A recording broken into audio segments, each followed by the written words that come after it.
अस्सलाम वालेकुम, नमस्कार, सत श्री अकाल एंड गुड इवनिंग। मैं हूँ आरज़ू काज़मी और आप देख रहे हैं point of view.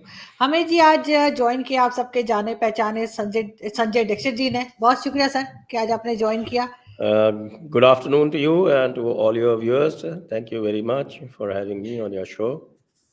Thank you sir. तो सर आज हम आपसे ज़रा-सा ये समझना चाहेंगे कि ये जो रिलीजियस इंटॉलरेंस बढ़ता जा रहा है भारत में हम देख रहे हैं। पाकिस्तान में तो ख़ैर काफ़ी टाइम से था और है और क्योंकि हमने कंट्रोल नहीं किया शुरू से तो अब उसको बहुत ज़्यादा कहना चाहिए कि वो फैल चुका है।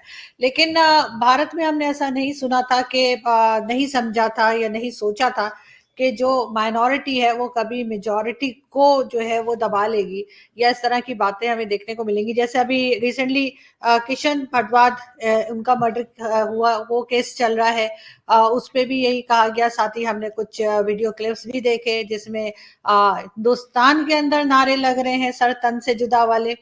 ये सब क्या है? और सर ये आरएसएस और हिंदुत्व का जो कहा जाता है पाकिस्तान में, हमारे प्राइम मिनिस्टर भी कई बार कह चुके हैं कि जी जब तक ये है तो भारत से बात नहीं हो सकती।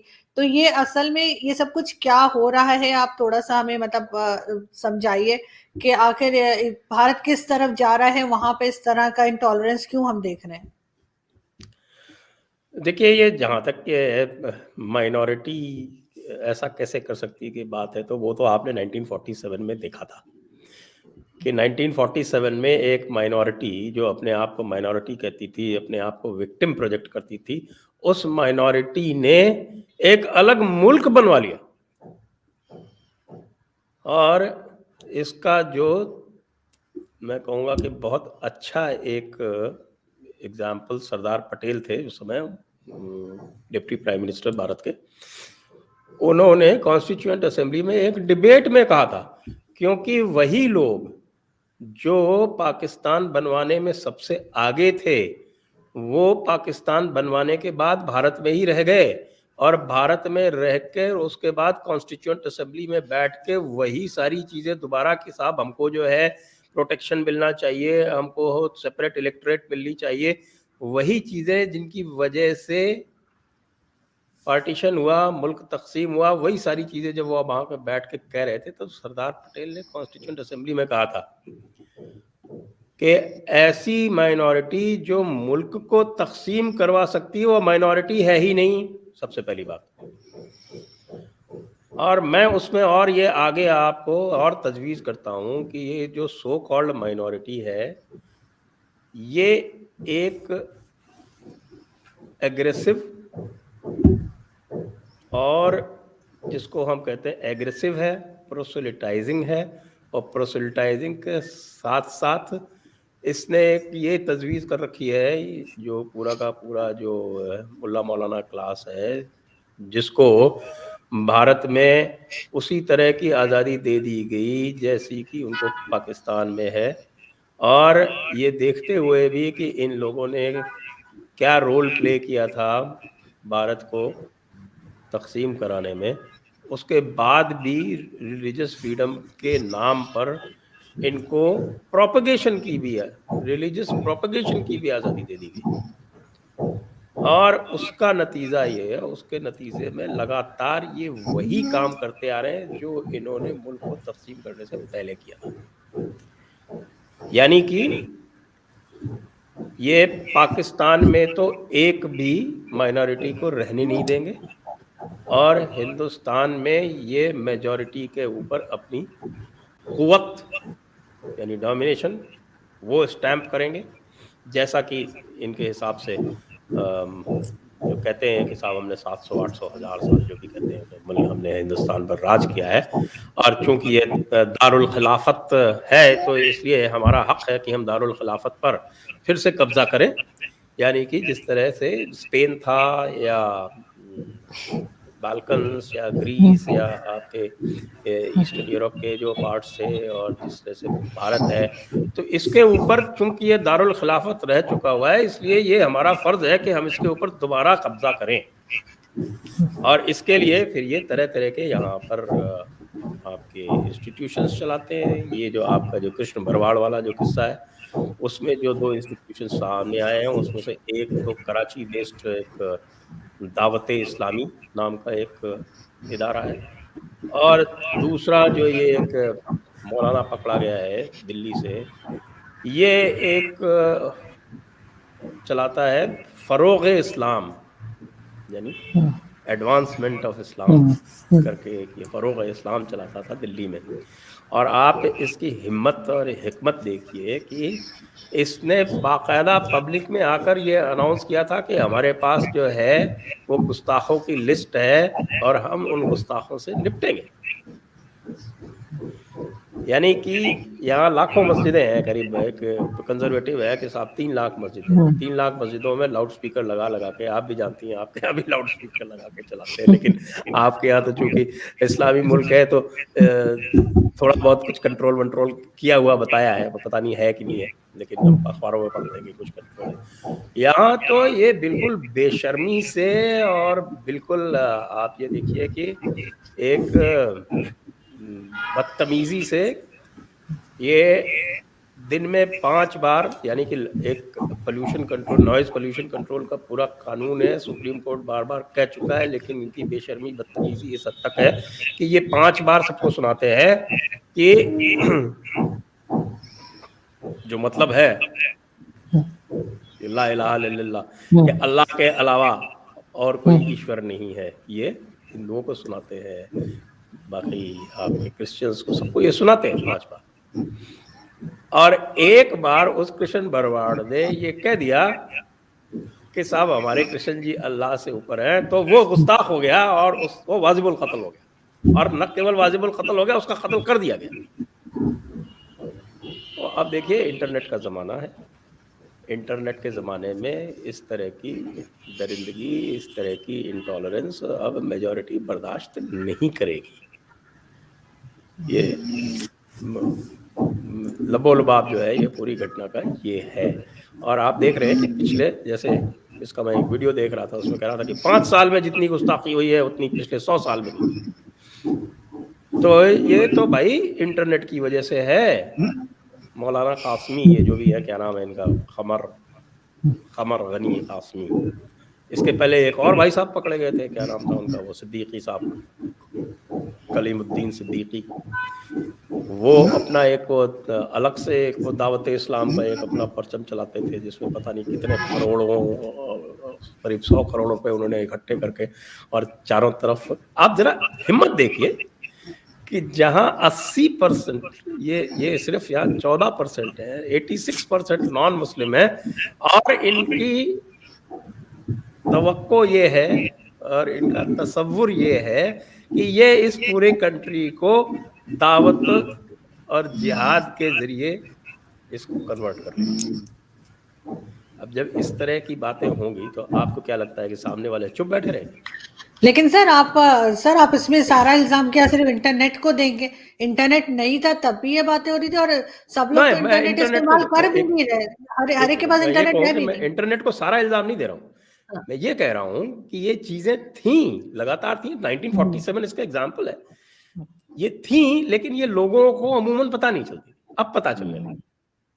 अच्छा, सही। लेकिन सर इतनी हिम्मत बढ़ जाना कि किसी को इस तरह मार दें, चले हमारे यहाँ तो क्योंकि इस्लामिक कंट्री है, वो क्रेडिट ले जाते हैं, चाहे वो सलमान तासीर को मार दें या किसी को भी कर दें कि जी वो हमने तो बड़ा इस्लाम के लिए किया, तो इस्लामिक कंट्री में तो कुछ नहीं हुआ। लेकिन बाकी इस्लामिक कंट्री में ऐसा कुछ नहीं होता जो पाकिस्तान में होता है, लेकिन हिंदुस्तान में तो ऐसा नहीं होना चाहिए, और इसकी कुछ ना कुछ ऐसी सजा होनी चाहिए कि एग्जाम्पल रहे और लोग आगे से इस तरह की बात ना करें। और साथ ही थोड़ा सा बाहर रिलीजन के लोगों को जो है वो थोड़ा सा ये भी होना चाहिए कि एक दूसरे के रिलीजन के ऊपर डिस्कस ना करें। आपके ख्याल से ऐसा हो सकता है? देखिए, ये अगर आप जो इस्लामी किताबों को अगर आप देखेंगे तो इस्लामी किताबों में जो 70-80% जो डिस्कशन है, जो अमूमन जो बड़े स्कॉलर्स जो इसके ऊपर काम कर रहे हैं, बिल वार्नर जैसे, रॉबर्ट स्पेंसर जैसे, तो उसमें पूरा का पूरा डिस्कशन ही इस काफिरों के ऊपर है, कौमुल काफरीन के ऊपर है। तो अब ये कैसे पॉसिबल है कि एक रिलीजन तो सिर्फ दूसरे रिलीजन्स को डिस्कस करता रहे और दूसरे उसके बारे में कतई बात ना करें। उसके लिए तरह-तरह की तजवीज़ें लाते हैं, तरह-तरह की स्कीम्स लाते हैं। ये अपने आप को पहले तो एग्रेशन करते हैं, फिर अपने आप को विक्टिम प्ले करते हैं। विक्टिम प्ले करने के साथ-साथ फिर उसमें उसका एक शील्ड ढूँढते हैं, इस्लामोफ़ोबिया इस तरह की बातें करते हैं। अरे भाई इस्लामोफ़ोबिया क्यों नहीं होगा लोगों को? It is a real fear. आपने देख लिया अभी जो आप कृष्ण भरवाड़ की बात कर रहे हैं, तो इस्लामोफ़ोबिया इज़ रियल। ये तो पूरी दुनिया में ये कर रहे हैं, आप सब जगह देख रही हैं, कर रही हैं, अमेरिका तक में कर रहे हैं। इन्होंने यूरोप में गंद मचा रखी है। ये चार्ली हेब्दो वाला आपको पूरा का पूरा किस्सा पता है। आप अफ्रीका में देखिए कि क्या हो रहा है, ख़ास तौर से नाइजीरिया में और सोमालिया और कीनिया, इन तरह के मुल्कों में क्या हो रहा है। तो इस इस्लामोफोबिया पे आप ज़बरदस्ती रोक क्यों लगा सकते हैं कि साहब कि हम जो है वो हम सारी जातियाँ करेंगे, लेकिन तुम डरोगे नहीं। अगर डरोगे तो और उसके बारे में कुछ कहोगे तो ये इस्लामोफोबिया है, इसलिए तुमको और सज़ा दे दी जाएगी। So, नहीं, if a religion like Islam is concerned majorly with other religions have to respond. Otherwise, they will be run over. लेकिन सर हमने तो इस तरह का इस्लाम कभी देखा नहीं था जो ऐसे लोगों को मार दे, और आजकल जिस तरह से होता जा रहा है ये चीज बढ़ रही है। लेकिन सर साथ साथ इमरान खान साहब ने जैसे कहा कि जी जब तक आरएसएस है और हिंदुत्व है तो हमारी बात भारत से नहीं हो पाएगी। ये इम्प्रेशन क्या है कि ये आरएसएस क्या है, और इसके बारे में एक नेगेटिव किस्म का कमेंट क्यों हम सुनने को मिलता है हमें, ना सिर्फ यहाँ पर बल्कि भारत में भी कुछ लोग जो आपके वाइस प्रेसिडेंट रह चुके हैं, हामिद अंसारी साहब ने भी कहा कि जी मुसलमान बड़े खतरे में है भारत में। हामिद अंसारी साहब की तो बात बता दूं। हामिद अंसारी साहब के जो भतीजे हैं उनका नाम है मुख्तार अंसारी, और मुख्तार अंसारी जो है वो यूपी जो सबसे बड़ा प्रोविंस है आपके यहाँ, जिसको प्रोविंस कहते हैं, हमारे यहाँ स्टेट बोलते हैं, तो जो भारत का सबसे बड़ा स्टेट है उसकी पॉपुलेशन जो है वो पाकिस्तान की पॉपुलेशन के लगभग बराबर है। उसके सबसे बड़े डॉन हुआ करते थे मुख्तार अंसारी, उनके चाचा जी हामिद अंसारी। और मुख्तार अंसारी के खिलाफ जब मुकदमे चल के और उनका प्रोसिक्यूशन होके और वो जेल में बंद थे, तो हामिद अंसारी साहब ने अपना इन्फ्लुएंस इस्तेमाल करके उनको, जो एक कांग्रेस रूल्ड स्टेट थी, क्योंकि ये कांग्रेस के खासुल खास थे, और कांग्रेस के कैरेक्टर के बारे में तो मैं मौका लगेगा तो आगे बताऊंगा, क्योंकि कांग्रेस जो थी वो 1950 आपके 1952 के जब इलेक्शन हुए थे उसके पहले और इसके और भी पहले जवाहरलाल नेहरू ने सारे जितने भी मुस्लिम लीग थे उन्हें मौलाना अबुल कलाम आज़ाद के थ्रू कांग्रेस में शामिल कर लिया था। तो कांग्रेस और मुस्लिम लीग का मर्जर हो गया था एक तरह से। तो ये जितने भी लीगी उत्पाती थे, जो ट्रबल मेकर्स थे, वो सब कांग्रेस का पार्ट बन गए थे। कुछ दिनों तक बैठे रहे और उसके बाद फिर उन्होंने वही हरकतें शुरू कर दी Congress from within Congress, जो ये पार्टीशन के पहले किया करते। तो ये जो हामिद अंसारी साहब हैं, इनके खिलाफ तो इतने सीरियस चार्जेस हैं, इनको तो ज़बरदस्ती एक अपीजमेंट के टोकन के फॉर्म में इनको वाइस प्रेसिडेंट बनाया गया। वरना इनकी अगर आप देख लीजिए तो इनकी ये इंडियन फॉरेन सर्विस में हुआ करते थे। इंडियन फॉरेन सर्विस में ये अपनी सारी पोस्टिंग्स इन्होंने मैनेज की, सारी पोस्टिंग्स इनकी जो है वो वेस्ट एशिया में रही। और जब ये ईरान में हुआ करते थे तो वो जो इंडियन रॉ के जो वहाँ पे एम्प्लॉयज़ और ऑफिसर्स थे, इन्होंने उनको ही गिरफ्तार करवा दिया। तो इनके तो शोहरत में चार चांद जड़े हुए हैं। फिर मुख्तार अंसारी के बारे में बात कर रहा था मैं आपके। मुख्तार अंसारी जब पकड़ा गया तो उसको इन्होंने, पंजाब में इनकी कांग्रेस की गवर्नमेंट थी, उसको करके वहाँ किसी और एक छोटा सा केस दर्ज कराया। यहाँ पर इसके खिलाफ मेजर केस चल रहे थे, मर्डर के, और मल्टीपल मर्डर केसेस थे इसके, और बाकी आपके लैंड ग्रैबिंग और इस तरह के गैंगस्टर्स एक्ट में इनका चार्जशीट हो रखी थी। तो ये हमारे हामिद अंसारी साहब क्या करते हैं कि वहाँ पर उनकी कांग्रेस की गवर्नमेंट थी, तो वहाँ एक मामूली सा कोई केस दर्ज कराया जाता है और उस केस को दर्ज करा के फिर इनको वहाँ प्रोसिक्यूशन के लिए बुलवाया जाता है, और जेल में जो जहाँ पे ये बंद थे, झांसी एक जगह है यूपी में, वहाँ से प्रोटेक्शन वारंट के जरिए तलब करवा के ये वहाँ ले जाए जाते और वहाँ जेल में डाल दिए जाते और फिर वहाँ 5 स्टार फैसिलिटीज एंजॉय करते लगातार। ये हामिद अंसारी साहब का काम है। तो मुख्तार अंसारी जिसका भतीजा हो, उसके बारे में और कहने की क्या जरूरत है, और मुख्तार अंसारी को वो डायरेक्ट मदद कर रहा है। ऐसे आदमी के बारे में मेरा ख्याल से जब आपको यदि पता चल जाए कि ये किस तरह के इनके रिश्ते हैं, ये वहाँ के बड़े मिल्की अशराफ कहलाते हैं।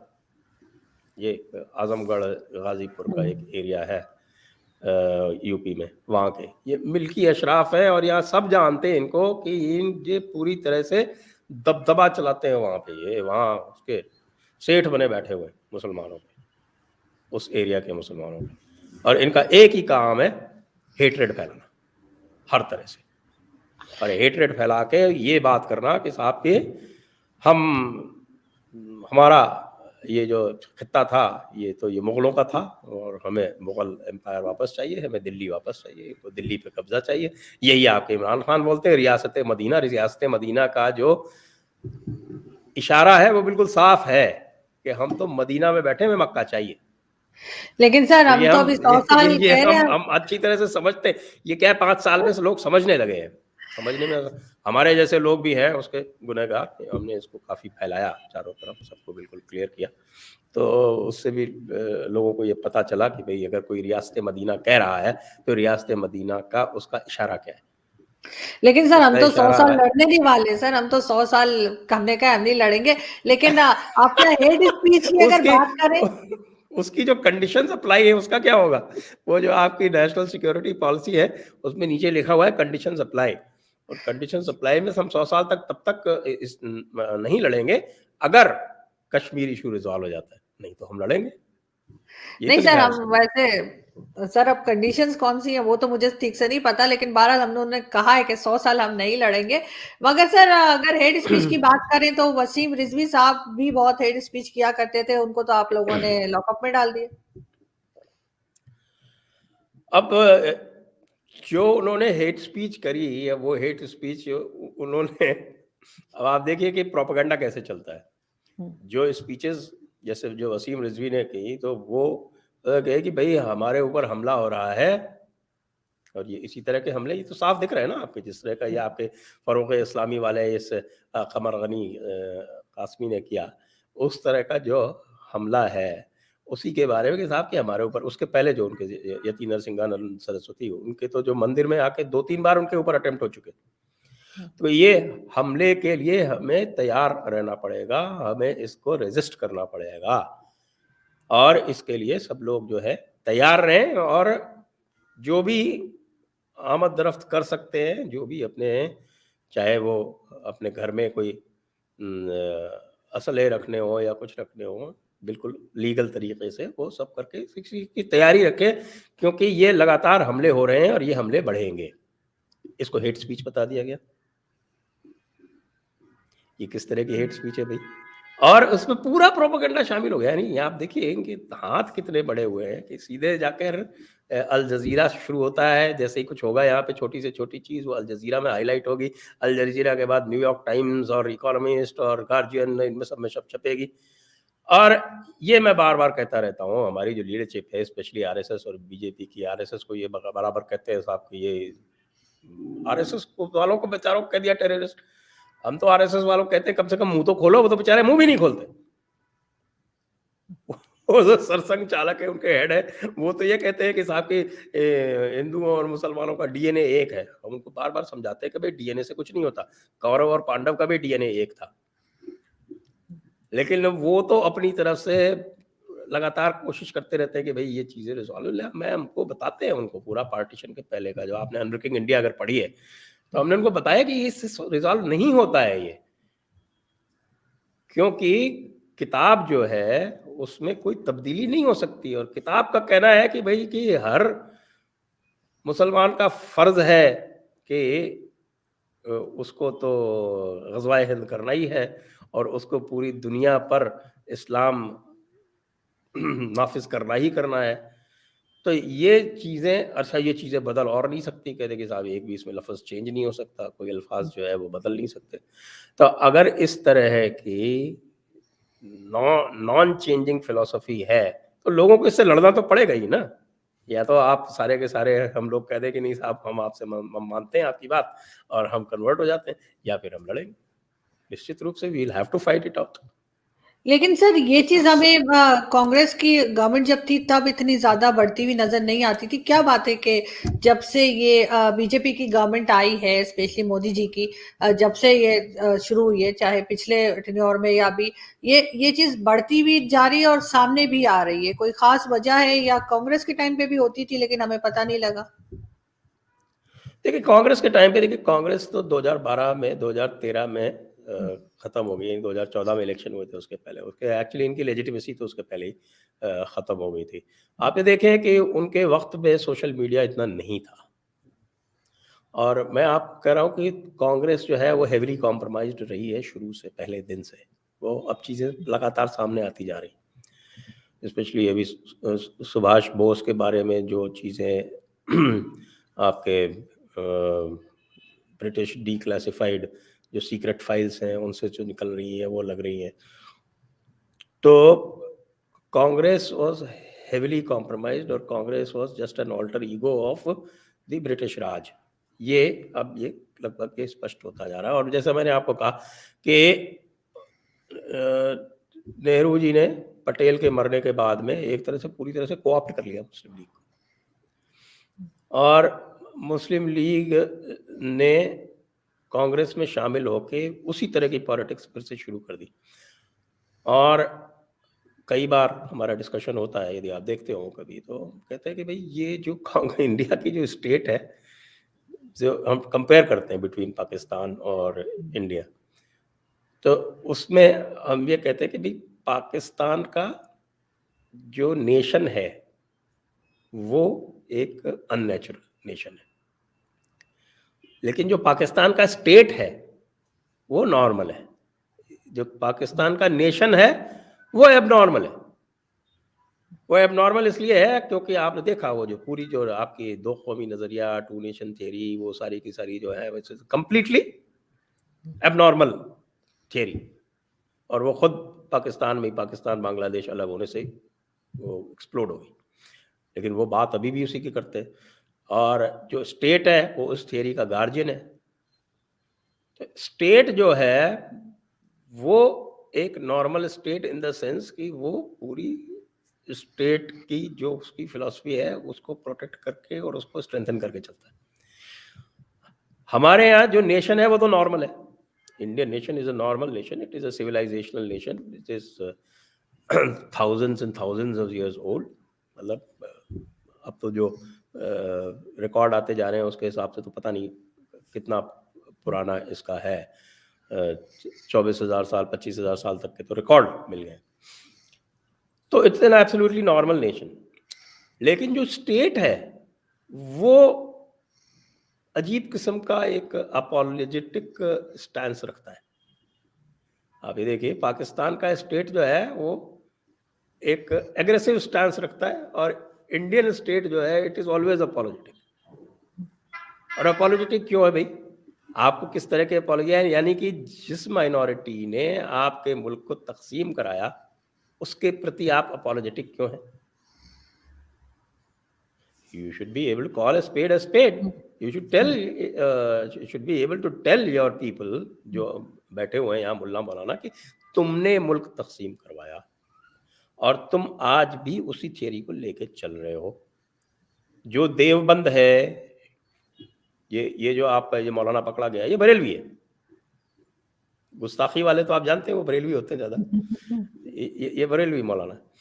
और आपकी वो जो तंजीम है जिसके लोग पकड़े गए हैं गुजरात में और जो वहाँ पर डोनेशन इकट्ठा करी, देखिए आप ज़रा, पाकिस्तान की तंजीम दावत इस्लामी, उसने गुजरात में अहमदाबाद में 200 मस्जिदों और मदरसों में उसके डोनेशन बॉक्स पाए गए।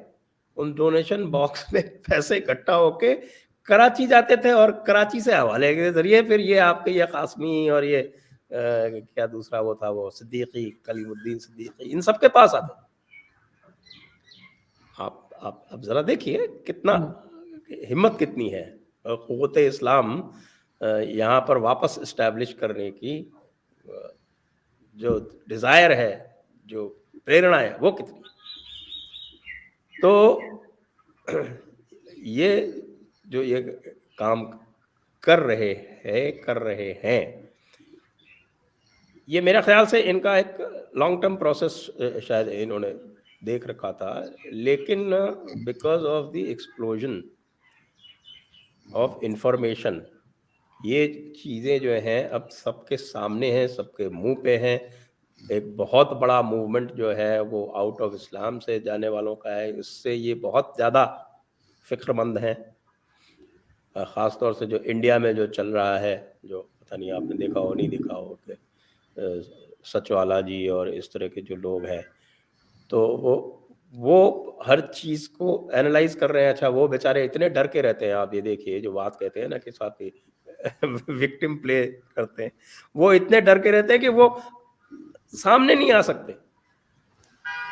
वो जो है अपना चेहरा छुपा के तब यूट्यूब पे बात करते। हाँ, मैंने देखे सर 1-2 चैनल्स, वो अपना चेहरा नहीं दिखा रहे थे, सिर्फ़ आवाज़ आ रही थी। लेकिन सर इसका हल क्या है? इसको किस तरह से मैनेज किया जाएगा? किस तरह से हैंडल किया इसका जाएगा हल कि वही है जैसे जो पाकिस्तान में है, जो मुल्ला मौलाना क्लास है, इसका तो इलाज जब तक आप नहीं करेंगे तब तक कुछ नहीं हो सकता है, ना यहाँ ना पाकिस्तान।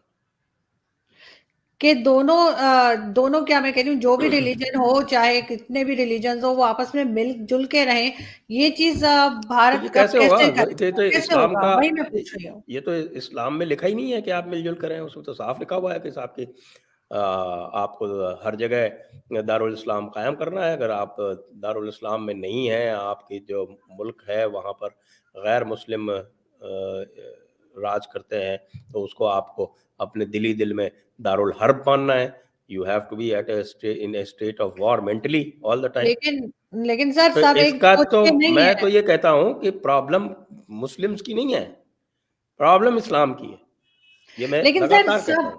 सर और अब Muslims are also victim of Islam. Sir सब एक सोच के तो नहीं है। मेरे शो में बहुत से इंडियन मुस्लिम्स आए हैं, बड़े मतलब अच्छी बातें करते हैं, बड़े प्रोग्रेसिव किस्म के हैं। तो इस तरह के लोग भी हैं और लेकिन अब ये नहीं पता मेजॉरिटी किनकी है। मगर फिर भी आप क्या समझते हैं एज़ अ इंडियन, आपको क्या लग रहा है कि कैसे रोका जाएगा कि आगे ये जो किशन वाला हुआ था इंसिडेंट, वो आगे ना हो किसी के साथ? देखिए, आपकी बात बिल्कुल सही है कि बहुत सारे लोग आते हैं, लेकिन आपको फिर आपका जो खुद का जो हनफी मज़हब है सुन्नी इस्लाम का, और उसकी जो फंडामेंटल्स हैं, जो फ़िक़्ह के जो फंडामेंटल्स हैं, हुँ। जो मेजॉरिटी मतलब आप ये कह लीजिए कि सारे के सारे जो मेजॉरिटी क्या ओवरवेलमिंग मेजॉरिटी, वो there is this principle of तक़लीद। आप शायद समझती हो तक़लीद का क्या मतलब होता है। तक़लीद का मतलब होता है कि उनको तो सिर्फ़ जो मुल्ला मौलाना है उनकी नकल करनी है, यानी कि अक़ल का इस्तेमाल नहीं करना है। तक़लीद का मतलब ये है कि अक़ल का इस्तेमाल आपको नहीं करना है, अक़ल का इस्तेमाल सिर्फ़ मुल्ला मौलाना को करना है, और अगर आपने अक़ल का इस्तेमाल कर लिया, तो आप दोज़ख में चले जाएँगे। वो तो तो मेरे शो में ये मौलाना साहब कह के गए कि मज़हब में अक्ल इस्तेमाल नहीं करनी। मैं हाँ, मौलाना वो तो साहब देखिए आपके यहाँ ही कह गए, वो तो कन्फेशन हो गया। तो जब मज़हब में अक़ल का इस्तेमाल नहीं करना है, और अगर आप अक़ल का इस्तेमाल करेंगे तो ज़िंदगी आपके पास एक है और इतना बड़ा गुनाह है, अज़ीम हो जाएगा, उसके बाद फिर आपको हमेशा के लिए दोज़ख जाना पड़ेगा। तो आम आदमी तो इस बात से डरता है ना। वही।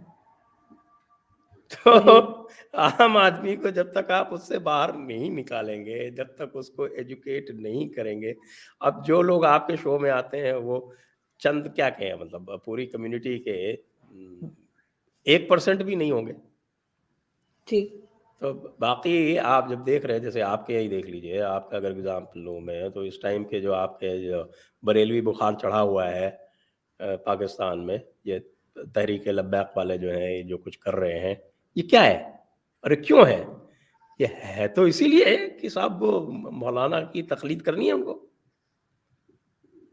और मौलाना जो है उसको अपनी पावर जो है अगर कायम रखनी है, तो उसको ये बातें करनी करनी है। तो ये तो एक विशेष साइकिल है जिससे बाहर निकलने का तरीका जो मुझे इस वक्त दिख रहा है वो इन्फॉर्मेशन मोर नॉलेज, और वो हो रही है।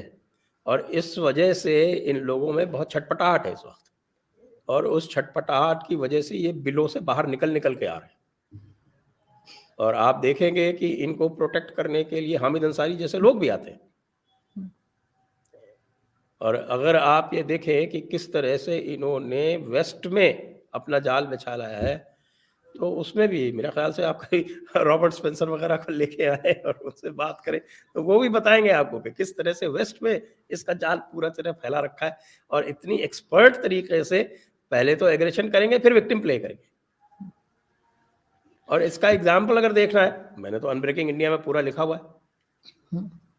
वैसे मैं बता दूं हमारे दर्शकों को, आपके दर्शकों को, सारे जो देख रहे हैं इस वक्त की, अनब्रेकिंग इंडिया की जो हिंदी एडिशन है वो भी आ गई है।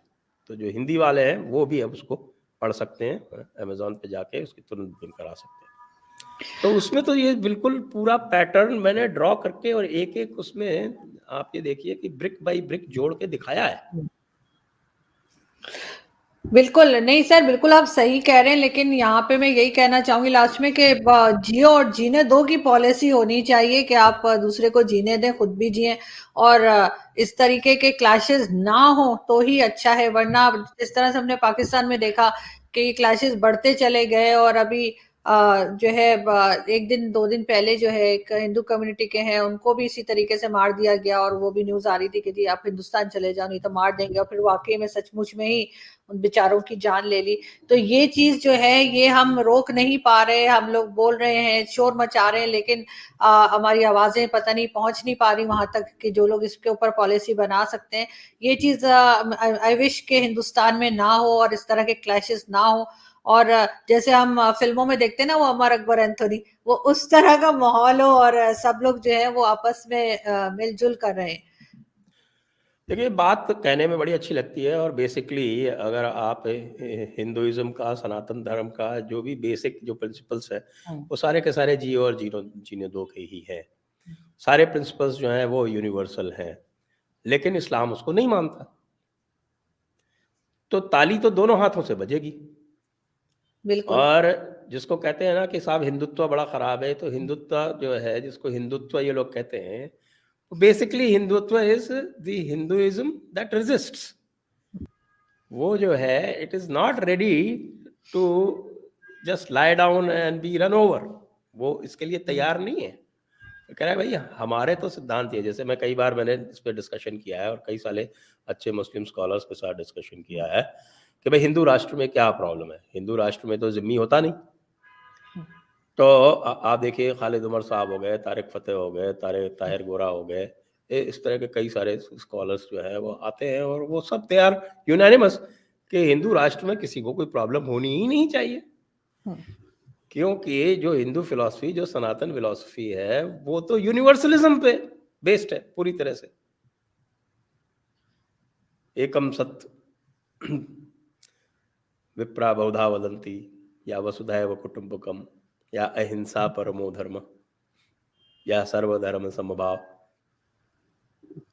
जो सब में, न केवल आदमियों में, मतलब न केवल इंसानों में, बल्कि जो आपके और जो भी हैं, जानवर हैं या पेड़ पौधे हैं, उसमें सब में जो ईश्वर देखता हो, वो भेदभाव कैसे कर सकता है?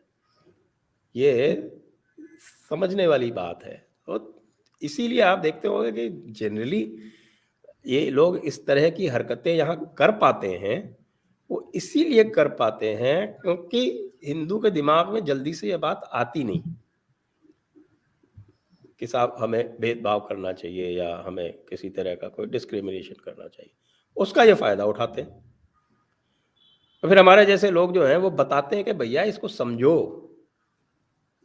तो जब हम लोग इसको बताते हैं तो लोगों में एक कॉन्शियसनेस आती है और वो देखते हैं कि अगर आप ईश्वर अल्लाह तेरे नाम मंदिरों में गा सकते हैं तो मस्जिदों में नहीं गाएंगे, उसके ऊपर प्रोहिबिशन है, तो फिर वो रिएक्ट करते हैं कि भाई हम मंदिरों में भी नहीं गाने देंगे। There has to be a reciprocation, ये एक तरफा प्यार नहीं हो सकता।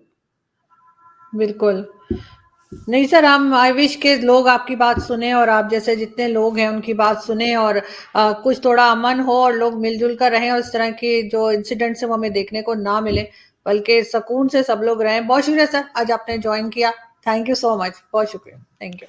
Thank you, thank you very much. Good night to everyone.